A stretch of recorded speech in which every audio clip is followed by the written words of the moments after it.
Imagine that feeling when your phone buzzes with another group invitation, and instead of excitement, you feel a sense of drain.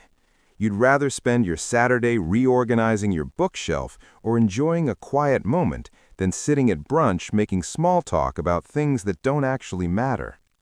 For years, many people grow up thinking something is fundamentally wrong with them for feeling this way.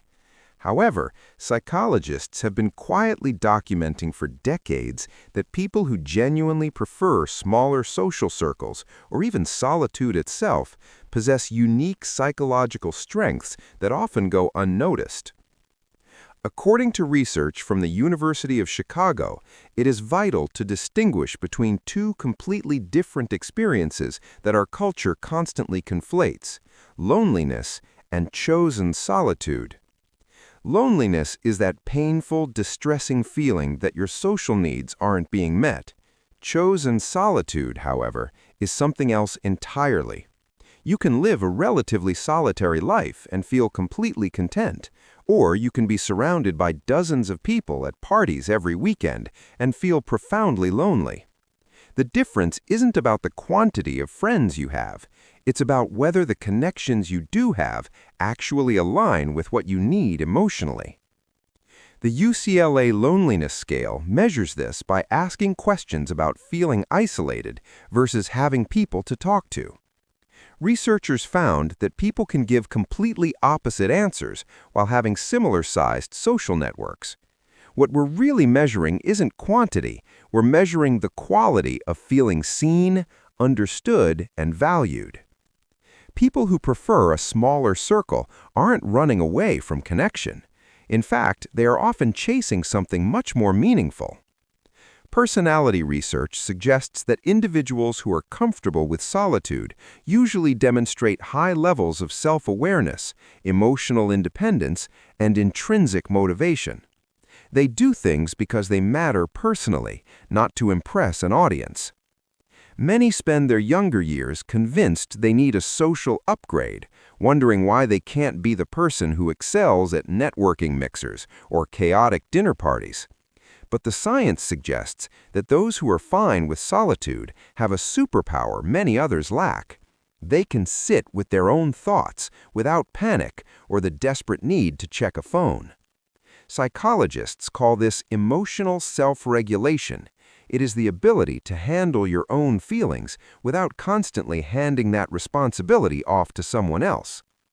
Studies on social isolation have found a counterintuitive truth. People who are okay with being alone usually end up with deeper, more legitimate relationships. When they do reach out, it is from a place of being whole rather than out of a desperate need to fill a void. They put their social energy into people who respect their boundaries and don't expect a fake persona. In a world that screams at us to be on 24/7, choosing quality over quantity isn't just a preference, it's a survival strategy for mental health. Academic literature supports this. In studies on aging with over 30,000 participants, researchers identified individuals who were socially isolated but reported low levels of loneliness. These people were functioning better than those with large social circles who felt disconnected. This tells us that the human need for connection is deeply personal. Having only a handful of close relationships isn't a deficit, it's a legitimate personality orientation. There is also a significant link between solitude and creativity. Albert Einstein once noted that the monotony and solitude of a quiet life stimulates the creative mind, and modern neuroscience backs this up. When you aren't constantly processing social stimulation, reading faces, managing group dynamics, or performing social scripts, your brain has the bandwidth to enter divergent thinking mode. This is a mental state where you can explore multiple solutions and generate original ideas without the pressure to conform to groupthink. People with few friends aren't missing out on inspiration. They are creating the necessary space for it. However, we must also address the risks. While having few friends doesn't mean you are lonely, Chronic perceived isolation, the feeling of being alone in the world regardless of who is around, can impact long-term health. Research from the National Institute on Aging shows that persistent loneliness can lead to cognitive decline and cardiovascular problems. Therefore, the real question isn't how many friends do you have, but do you feel connected to the people you do have? Psychological research reveals that those who thrive with fewer friendships share specific traits. They have strong internal compasses and high self-concept clarity, meaning they know who they are without needing constant feedback from others. They've learned that solitude isn't emptiness, it's space. It is space to think, create, and process emotions.